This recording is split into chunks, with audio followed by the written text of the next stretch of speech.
Et donc, j'ai travaillé la maquette en aplat. J'ai ajouté.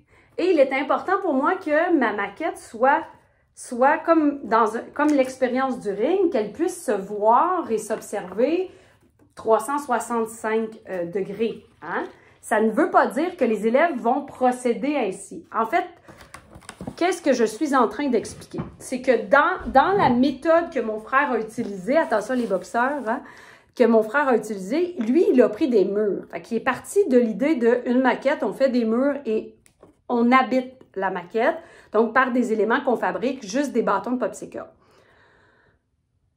Et au départ, moi, je voulais demander une maquette et l'utilisation des bâtons de popsicle, parce que pour moi, les bâtons de popsicle font référence à ma source d'inspiration, mais aussi aux appartements à Montréal, à la maison, au grenier, le plancher de bois franc. Hein?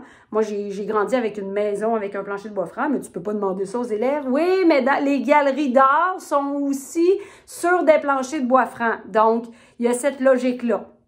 Donc, utilisation d'une démarcation dans ta maquette, d'un côté avec des bâtons de popsicle pour que tu puisses délimiter l'espace artistique de l'espace sport.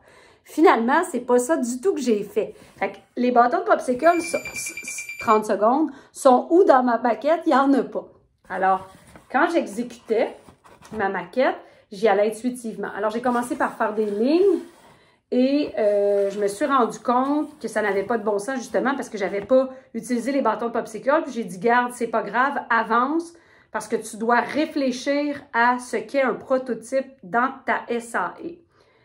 Et je me suis rendu compte que le prototype tel qu'il était demandé, c'est-à-dire d'offrir...